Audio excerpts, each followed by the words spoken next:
Bienvenue à tous pour une nouvelle Deep Dive. On va parler d'investissement aujourd'hui, Ah oui. mais pas de la théorie habituelle. D'accord.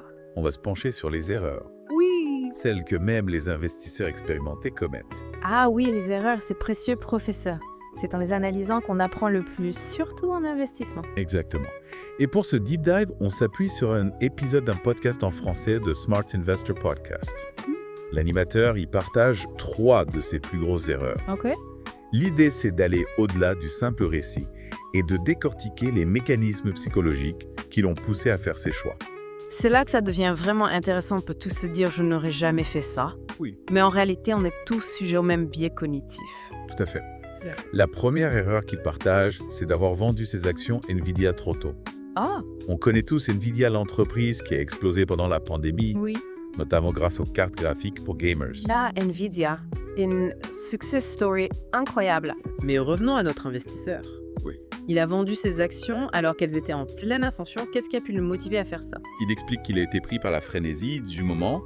Tout le monde parlait de Nvidia, l'action montait en flèche et il a cédé la peur de rater le coach. Il voulait absolument prendre ses profits avant que la bulle n'éclate. C'est un biais classique, la peur de manquer une opportunité, ce qu'on appelle le FOMO en anglais, Fear of Missing Out. On se laisse emporter par l'euphorie ambiante et on oublie d'analyser la situation de manière rationnelle. Et le plus frustrant, c'est qu'il avait vu juste sur le potentiel de Nvidia. Il avait fait ses recherches. Il était convaincu que l'entreprise avait un bel avenir devant elle. Mais la peur l'a poussé à agir impulsivement. Et ça, c'est une leçon qu'on peut tous appliquer à nos investissements. Il est essentiel de savoir gérer ses émotions et de ne pas se laisser dicter ses décisions par la peur ou l'excitation du moment. Vous, personnellement, comment faites-vous pour rester rationnel face à la volatilité des marchés? C'est une question d'habitude et de discipline. J'ai appris à me détacher des fluctuations à court terme et à me concentrer sur les fondamentaux des entreprises dans lesquelles j'investis.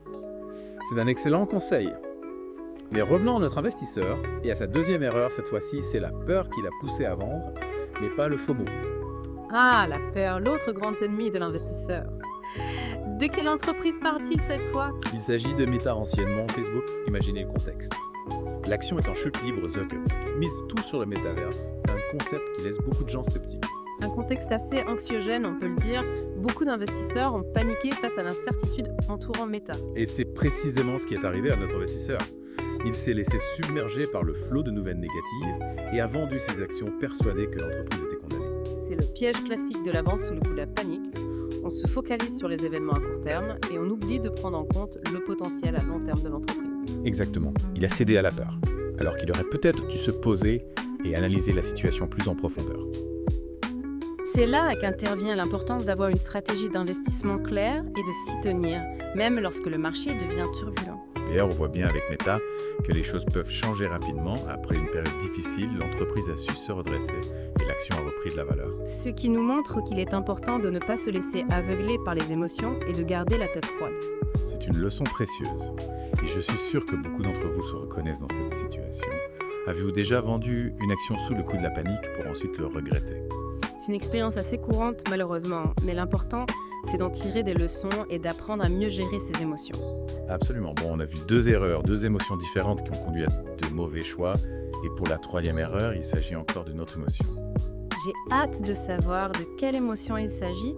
On dirait que cet investisseur a expérimenté toute la palette des sentiments humains. Eh bien, pour la 3e erreur, il ne s'agit pas vraiment d'une émotion spécifique, mais plutôt d'un manque de vision à long terme. L'entreprise en question, c'est Netflix. Netflix. L'entreprise qui a révolutionné le monde du divertissement. Je me demande quelle erreur il a bien pu faire avec Netflix. Netflix. L'entreprise qui a révolutionné le monde du divertissement. Je me demande quelle erreur il a bien pu faire avec Netflix. Souvenez-vous, il y a quelques années, quand Disney+, Amazon Prime Video et tous les autres services de streaming ont commencé à apparaître. Oui. C'était la panique pour les investisseurs de Netflix. Ah oui, la concurrence s'est intensifiée. D'un coup, on se demandait tous si Netflix allait survivre face à ces géants. Et notre investisseur, il a cédé au doute, il a vu arriver la concurrence. Il s'est dit que c'était la fin pour Netflix et il a vendu ses actions. Alors au final, Netflix a non seulement survécu, mais a continué à prospérer. Ils ont su s'adapter, innover et rester un acteur majeur du marché. Exactement, t'as bruit. Instant. Ils ont amélioré leur contenu, développé des partenariats et même introduit la publicité pour proposer des abonnements moins chers, hein. Bref, ils ont su évoluer avec le marché. Ce qui est fascinant dans cette erreur, c'est qu'elle montre à quel point on peut se tromper en se focalisant uniquement sur le court terme. On voit un défi, une menace, et on oublie de prendre en compte la capacité d'adaptation et d'innovation d'une entreprise. C'est vrai, on se laisse influencer par les gros titres, les analyses alarmistes, et on oublie de regarder le potentiel à long terme. Et c'est une erreur qu'on retrouve souvent en investissement. On se laisse emporter par le cycle de l'actualité, on réagit émotionnellement aux événements du moment et on manque la vision d'ensemble. Alors, comment éviter de tomber dans ce piège? Comment développer cette vision à long terme qui semble si importante? Il y a plusieurs éléments à prendre en compte. D'abord, il faut bien comprendre le secteur dans lequel l'entreprise opère. Quels sont les moteurs de croissance? Quelles sont les tendances à long terme? C'est-à-dire qu'il ne faut pas se contenter de regarder les chiffres du dernier trimestre, mais essayer de comprendre les dynamiques profondes du marché. Exactement. Ensuite, il faut analyser la stratégie de l'entreprise. Est-ce qu'elle a une vision claire pour l'avenir? Est-ce qu'elle est investie dans l'innovation? Est-ce qu'elle est capable de s'adapter aux changements du marché? En gros, il faut s'assurer que l'entreprise a un plan pour rester compétitive sur le long terme, même face à la concurrence et aux disruptions. Tout à fait. Et pour finir, il ne faut pas négliger l'aspect qualitatif, la qualité du management, la culture d'entreprise, la solidité financière. Ce sont des éléments qui peuvent jouer un rôle important dans la réussite à long terme. Parfois, c'est le feeling qui nous dit si une entreprise a ce qu'il faut pour réussir. Exactement. Il faut savoir faire confiance à son intuition, mais toujours en s'appuyant sur une analyse solide des données et des faits.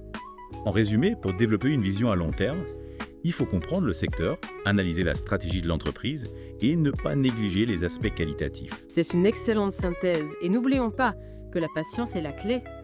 L'investissement à long terme, c'est savoir attendre que les graines que l'on a semées portent leurs fruits.